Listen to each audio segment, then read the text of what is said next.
Hello, this is Professor Chandana Goswami from Tejpur University. Today we will be discussing about credit management, the second part. Let's start with credit granting decisions.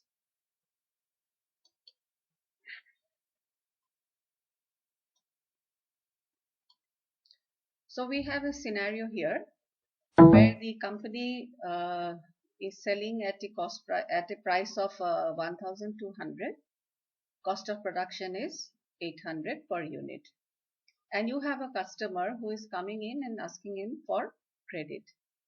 So you analyze the customer and then you come to a conclusion that what is the probability that the customer will pay off the dues. So suppose you say that the probability that if I give him a credit sales and the probability that he will pay off my dues is 0.8. Therefore, obviously the probability of default is 0.2. So we are denoting it as P, which is the probability of payment, and 1 minus P, which is the probability of a non-payment. And we will calculate the expected profit. So if it is a one-time credit sale, the expected profit is calculated by using the formula P. P is the probability, which is 0.8. You multiply it by the profit, that is revenue minus cost, which is 1,200 minus 800, minus probability of default multiplied by the cost. If your customer pays up, you will make a profit out here. In case he does not pay up, you are going to lose out only on the cost. That is why you can see the default is multiplied only by the cost. After working this out, you have an answer which is in terms of rupees, that is 160. Since this is a positive figure, so therefore we will go ahead and say that yes, we are going to grant credit. So this is a one-time, if it is a one-time credit sale. You may also find a scenario where it is very likely that the customer will come in for a second time. So therefore that is a case of a repeat order. So in case of a repeat order, suppose first time he comes in, then the revenue is 2,000, cost is 1,500, all right, and the probability of payment is 0.9, that is 90%, and probability of default is 0.1. All right. So using the above formula, which I had just shown you out here, let me show it again. This expected profit formula, you can calculate the expected profit for this first part. All right. Now you are sure that this person will come in for a second time also. He will take credit a second time also. And because the first time you gave him a probability of 0.9, obviously the next time he comes in, the probability of payment is going to be a little higher. That is, it's gone to 0.95. And in this, in our example, the revenue and cost is remaining the same for the second time also. So you can calculate the expected profit for the second part also. But we want to calculate the expected profit for the repeat order as a whole. So first time also, second time included also. So what we have to do is that you take the expected profit for the first part, and for the second part you are going to multiply it with this probability of payment which is associated for this first part. Can you see that this first 300 is coming from the expected profit for the first part, and the second expected profit part I am multiplying it by the probability 0.9. Why am I doing this? Because the second expected profit, the second part will happen only when the first part happens. And what is the probability of the first part happening? It is 0.9. So in this manner, we calculate the expected profit. And again, the same kind of a scenario that if your expected profit is greater than 0, in this case it is 660 rupees, then we will go ahead and grant credit. So this was about credit granting decision. We talked about two scenarios. One, which is a one-time credit sale. The second, that there is a repeat order. We now move to the next part, which is dealing with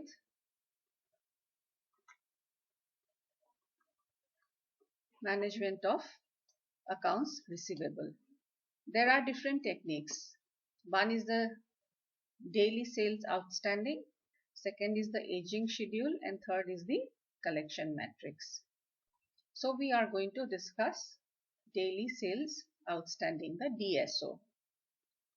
You will have the data, sales data given to you month-wise.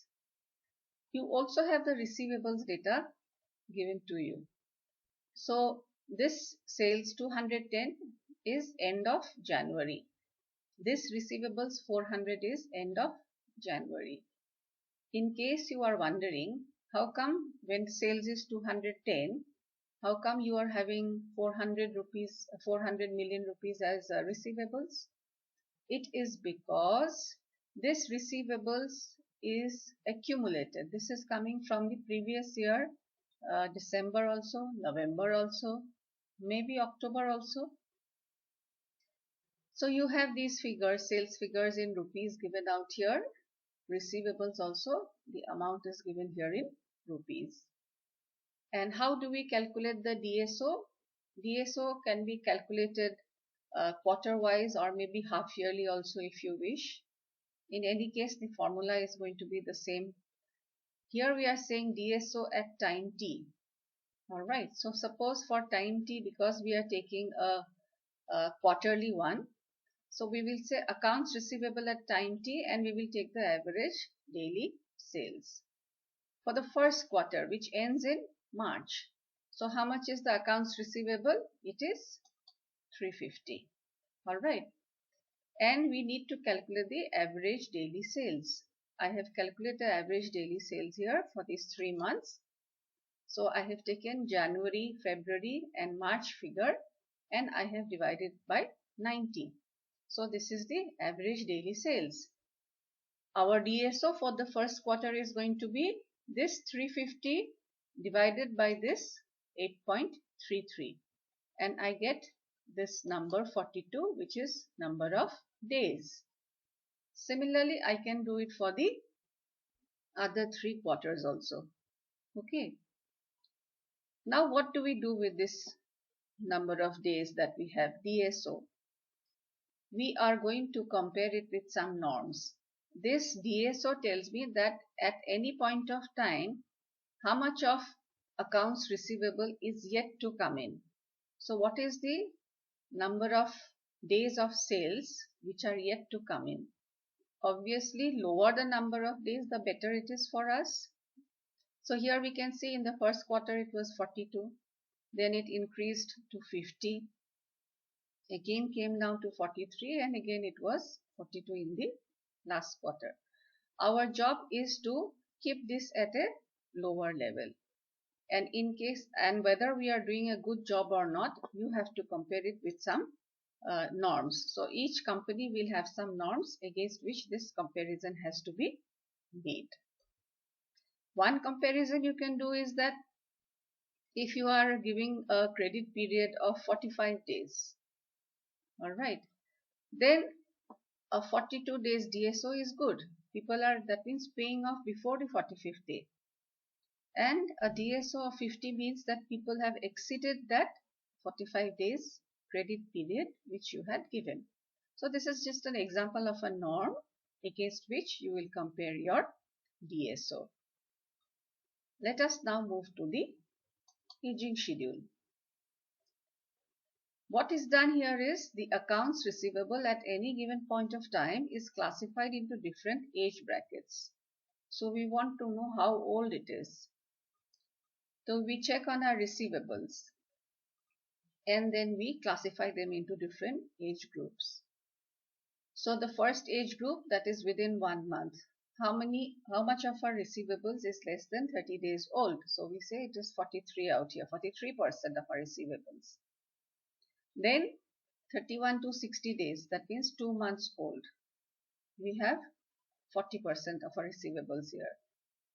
Then 61 days to 90 days, which is 3 months old. We have 12% out here.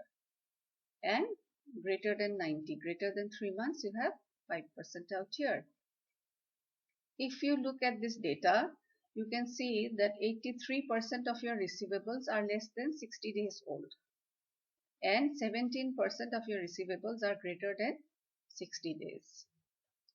We would like a fewer number to be here in the senior citizen age group. Okay, we want our receivables to be collected as soon as possible. So therefore, less than 60 is desirable for us, less than 60 days old receivables. In this example, you can see that 83% have come under this less than 60 days. And if you can increase this number, the better it is for the organization. So this is another way of checking on your accounts receivables.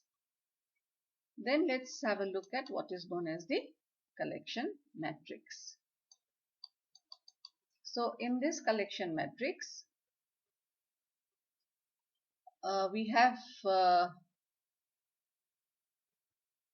we analyze the payment behavior of the customers. Okay. So what we will do is that we take the sales figures for these 6 months, and then we will find out in which month how much has been collected. So the first one is month of sales. In the month of sales, say let's take the January. So in January, 13% of the accounts receivable came in. Then we are saying first following month. First following month, 42% came in. That means in February, 42% of receivables came in. Then we are saying second following month. So for this is March. In March, 33% come in. Third following month, 12% came in.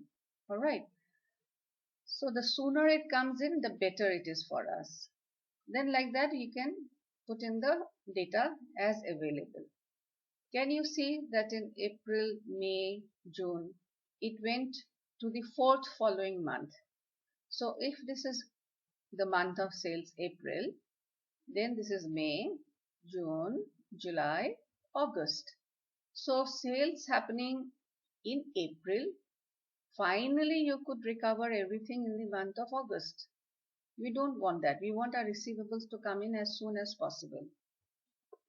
So if you look at this data, you can see that up till the second following month, that means month of sales plus 2 months. In January, you collected 88%, February 89%, March it went down to 76%, April 76%, May it is 72%, and June it is 70%. Although March and April you recovered the same percentage in the second following month, but can you see the difference? By the third following month, you had collected everything in March. But what happened for April? It went up to another extra month. All right. So once you have a look at the collection matrix, you will be able to understand that what is the payment behavior of customers. And our job is to make sure that the recovery happens as soon as possible, as preferably in the second following month. So these are some of the techniques that we use for controlling the accounts receivable. This was the collection matrix. Then I had shown you the aging schedule and had also shown you the DSO, the days sales outstanding. So with this I conclude. Thank you very much for tuning in.